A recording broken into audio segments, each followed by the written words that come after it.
Sir അതുപോലെ ഈ house building പഠിക്കുന്നതുമായിട്ട് ബന്ധപ്പെട്ട് കുറേ ക്ലാരിറ്റി ഇവർക്ക് കിട്ടി. അപ്പോൾ പഠിച്ചു കഴിഞ്ഞാൽ ജോലി ഇൻബിൽട്ട് ആണ്, ജോലി അഷ്വേർഡ് ആണെന്ന് സംസാരിക്കുന്നുണ്ട്. അപ്പം പല ആളുകൾക്കും അതിൻ്റെ ഒരു പ്രോസസ്സ്, ജോലിയിലേക്ക് മാറാനുള്ള പ്രോസസ്സ്, അല്ലെങ്കിൽ എത്രത്തോളം റിയാലിറ്റി ഉണ്ട് ഈ ജോലി കിട്ടും എന്നുള്ള കാര്യത്തിൽ അവർക്ക് സംശയമുണ്ട്. അതിൻ്റെ റീസൺ എന്ന് പറയുന്നത് നമ്മുടെ നാട്ടിൽ ഏത് കോഴ്സ് പഠിച്ചാലും പ്ലേസ്മെൻറ്റ് ഗ്യാരണ്ടി, പ്ലേസ്മെൻറ്റ് അഷ്വറൻസ് നമ്മൾ കേൾക്കുന്നുണ്ട്. പക്ഷേ ടെക്നിക്കലി അതൊന്നും നടക്കുന്നില്ല ഇന്ത്യ പോലത്തെ ഒരു രാജ്യത്ത്. അപ്പം അതിൻ്റെ ഒരു അവസ്ഥ എന്താണ്, അതിൻ്റെ പ്രോസസ്സ്, സ്റ്റെപ്സ്, അതിൻ്റെ റിയാലിറ്റിനെ കുറിച്ച് സംസാരിക്കാമോ?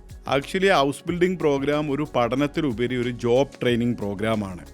ഹൗസ് ബിൽഡിംഗ് പ്രോഗ്രാമിന് പോകുന്നൊരു വിദ്യാർത്ഥി ഒരു എംപ്ലോയർ സെലക്ട് ചെയ്ത് ആ എംപ്ലോയറുടെ കീഴിൽ ജോലി ചെയ്യാൻ വേണ്ടി ട്രെയിൻഡ് ആവുകയാണ് ചെയ്യുന്നത്. അവർ ഏത് ട്രേഡിനാണോ അവർ ചേരുന്നത് ആ ട്രേഡിൽ അവരുടെ ട്രെയിനിങ്ങിന് ശേഷം ജോലിയിൽ കയറാൻ വേണ്ടി ആ വിദ്യാർത്ഥികളെ തയ്യാറാക്കുന്ന വിധത്തിലാണ് അവിടുത്തെ കരിക്കുലം സെറ്റ് ചെയ്തിരിക്കുന്നത്. അപ്പം അവരെ സംബന്ധിച്ചിടത്തോളം അവരുടെ പഠനശേഷം അവരെ കൊണ്ടുപോയ എംപ്ലോയറിലേക്ക് തന്നെ നേരിട്ട് ജോലിയിൽ കയറാനുള്ള അവസരമുണ്ട്.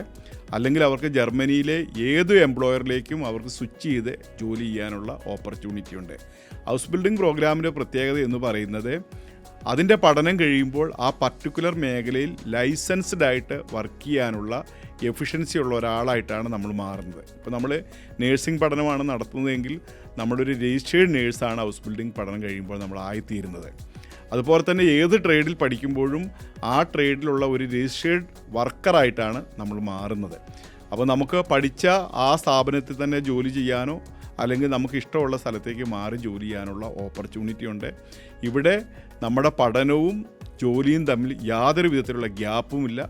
പഠനം കഴിഞ്ഞ് നമുക്ക് നേരിട്ട് ജോലിയിലേക്ക് പ്രവേശിക്കാനുള്ള ഓപ്പർച്യൂണിറ്റി ഉണ്ട്.